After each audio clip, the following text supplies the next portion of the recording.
আল্লাহ আমাদের বানিয়েছেন, পৃথিবীতে পাঠিয়েছেন, এখানে আমাদের প্রয়োজনটা কি, আমাদের এই অস্তিত্বের উদ্দেশ্যটা কি? আল্লাহ এর উত্তরে বলেছেন সূরা মুলক অধ্যায় নম্বর 67 আয়াত নম্বর 2। আল্লাহ বলেছেন আল্লাযী খালাকাল মাউতা ওয়াল হায়াতা, যে আল্লাহ সৃষ্টি করেছেন মৃত্যু ও জীবন পরীক্ষার জন্য। কে তোমাদের মধ্যে কর্মে উত্তম? আল্লাহ সৃষ্টি করেছেন জীবন ও মৃত্যু পরীক্ষার জন্য। কে তোমাদের মধ্যে কর্মে উত্তম? আল্লাহ পবিত্র কোরআনে বলেছেন সূরা আলে ইমরান অধ্যায় নম্বর 3 আয়াত 185। আল্লাহ বলেছেন কুল্লু নাফসিন যায়কাতুল মউত, প্রত্যেক জীব মৃত্যুর স্বাদ গ্রহণ করবে, আর চূড়ান্ত বিচার হবে রোজ কিয়ামতের দিনে। যাকে সেদিন দোজখ থেকে রক্ষা করা হবে আর বেহেশতে দাখিল করা হবে, সেই পৃথিবীর উদ্দেশ্য অর্জনে সফল কাম। কারণ এই পার্থিব জীবন ছলনাময় ভোগ ব্যতীত আর কিছুই নয়। তার মানে এই পৃথিবীতে আমাদের ইহকাল, এটা পরকালের জন্য একটা পরীক্ষা। যদি আল্লাহ সুবহানাহু ওয়া তাআলার আদেশগুলো মেনে চলেন তাহলে পরকালের জীবনে বেহেশতে যেতে পারবেন, আর আদেশগুলো না মানলে বেহেশতে যেতে পারবেন না, দোজখে যাবেন। তাহলে এই জীবন আমাদের অস্তিত্বের পেছনের উদ্দেশ্য। আল্লাহ বলছেন পরকালের জন্য পরীক্ষা। আর আল্লাহ পবিত্র কোরআনে বলেছেন সূরা আনকাবুত অধ্যায় নম্বর 29 আয়াত নম্বর 2 যে তোমরা কি মনে করো আমরা ঈমান এনেছি এটা বললেই তোমাদের ছেড়ে দেওয়া হবে?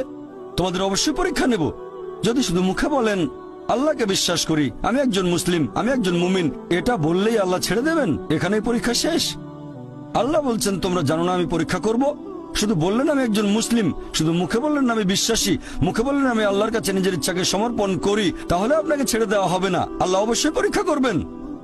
আল্লাহ পবিত্র কোরআনে বলেছেন সূরা বাকারা অধ্যায় নম্বর 2 আয়াত নম্বর 155 আমি অবশ্যই তোমাদের পরীক্ষা করব ক্ষুধার ভয় দিয়ে, জীবন আর ধন সম্পদের ক্ষয়ক্ষতি দিয়ে এবং ফল ও ফসলের ক্ষয়ক্ষতি দিয়ে।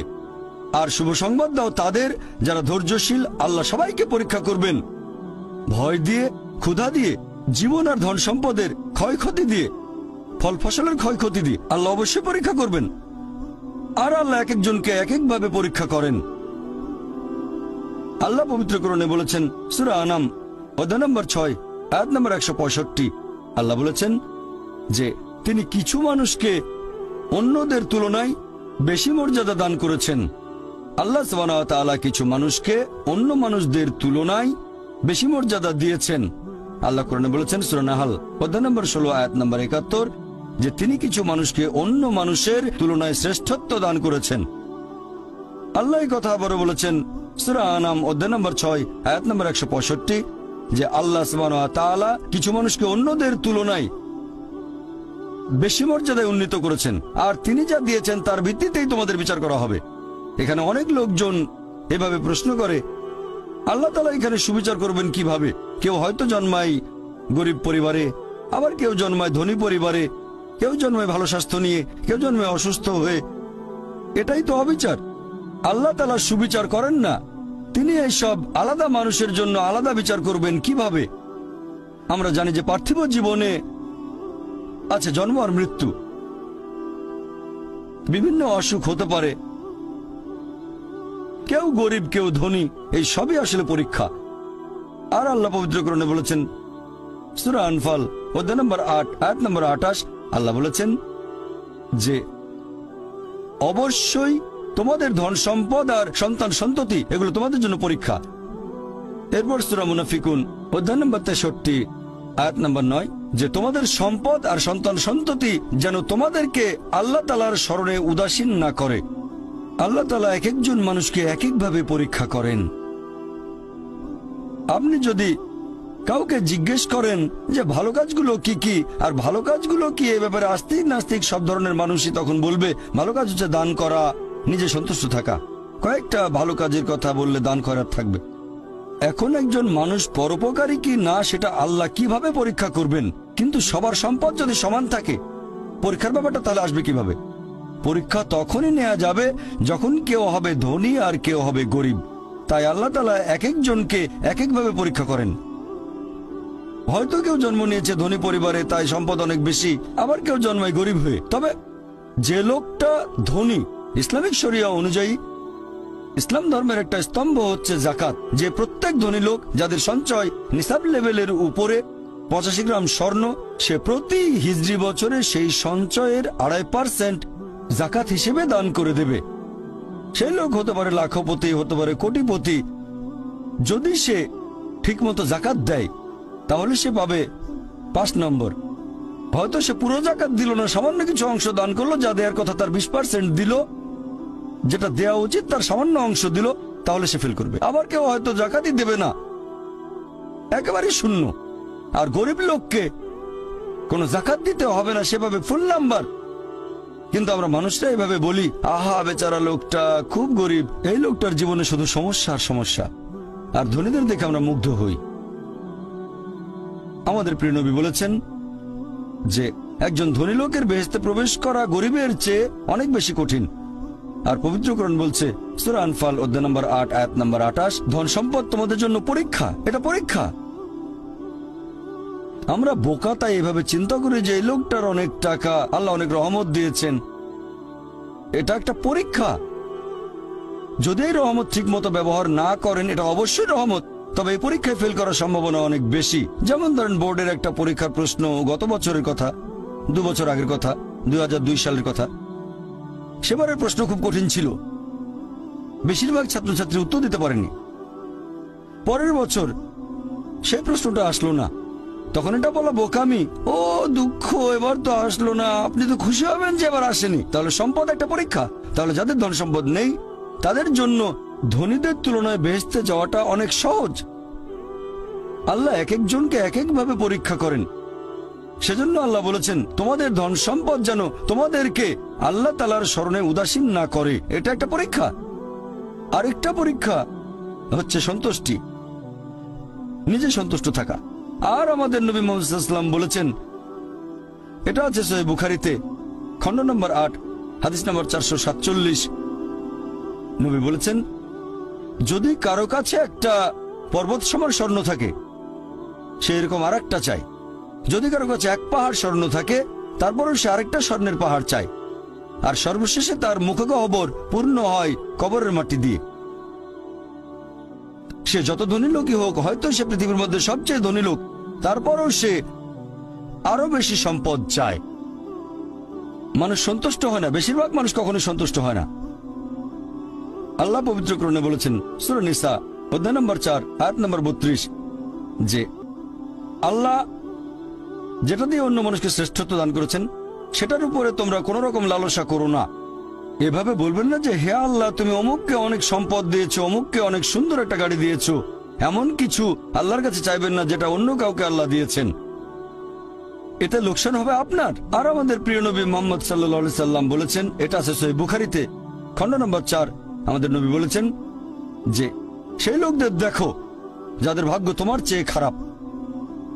সেই সব লোককে দেখো না যারা তোমার চেয়ে বেশি ভাগ্যবান। তা না হলে তোমরা আল্লাহ তাআলাকে স্মরণ করায় অবহেলা করতে পারো, তা না হলে প্রতিপালকের প্রতি অকৃতজ্ঞ হয়ে যেতে পারো।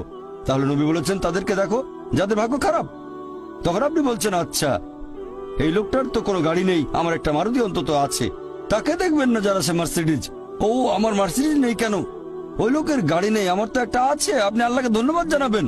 যখন মার্সিডিজ গাড়ির মালিকের সাথে নিজেকে তুলনা করবেন, ও আমার কেন মার্সিডিজ গাড়ি দিলেন না, তাদেরকে দেখবেন যাদের ভাগ্য খারাপ। তাহলে আপনি আল্লাহ সুবহানাহু ওয়া তাআলাকে স্মরণ করছেন। আর এটাই বৈশিষ্ট্য মানুষের।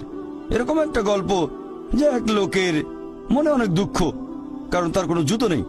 তারপরে সে একটা লোককে দেখলো যার একটা পাই নেই। লোকটা অভিযোগ করতো আল্লাহর কাছে যে জুতো নেই, আল্লাহর কাছে অভিযোগ করতো আমার কোনো জুতো নেই। তারপরে সেই লোকটাকে দেখলো যার একটা পা নেই, তখন সে আল্লাহকে ধন্যবাদ জানালো আমার অন্তত 2টো পা আছে। তাহলে সন্তুষ্ট হওয়া একটা পরীক্ষা। আমাদের নবী মুহাম্মদ সাল্লাল্লাহু আলাইহি ওয়াসাল্লাম বলেছেন, এটা আছে সহিহ বুখারীতে খণ্ড নম্বর 8 যে সত্যিকারের সম্পদ হচ্ছে সন্তুষ্ট হওয়া, ধন সম্পত্তি নয়। সত্যিকারের সম্পদ হলো সন্তুষ্ট হওয়া, পরিতুষ্ট হওয়া। আপনার যা কিছু আছে সেটার জন্য বলবেন আলহামদুলিল্লাহ, সকল প্রশংসা আল্লাহর। তাহলে হবেন সত্যিকারের মুমিন, হবেন সত্যিকারের বিশ্বাসী, হবেন সত্যিকারের মুসলিম, সন্তুষ্ট থাকবেন। অনেকে এভাবে বলে যে কোন কারণে আল্লাহ সুবহানাহু ওয়া তাআলা কিছু মানুষকে জন্ম থেকেই বানিয়েছেন স্বাস্থ্যবান, কিছু মানুষকে আল্লাহ সুস্বাস্থ্য দেন, আর কেউ জন্মায় অসুখ বিসুখ নিয়েই, হয়তো বংশগত কোনো রোগ, হার্ট ডিজিজ, কেউ বা জন্মায় বিকলাঙ্গ হয়ে। আল্লাহ কি অবিচার করছেন? আল্লাহ পবিত্র কোরআনে বলেছেন সূরা নিসা অধ্যায় নম্বর 4 আয়াত 40, আল্লাহ সুবহানাহু ওয়া তাআলা কারো সাথে অনুপরিমাণে জুলুম করেন না। এটা একটা পরীক্ষা। আল্লাহ এক একজনকে এক এক ভাবে পরীক্ষা করেন। এরকম হতে পারে যে শিশু এখন জন্মাচ্ছে, সেই সময় মাসুম নিষ্পাপ, তার কোনো দোষ নেই।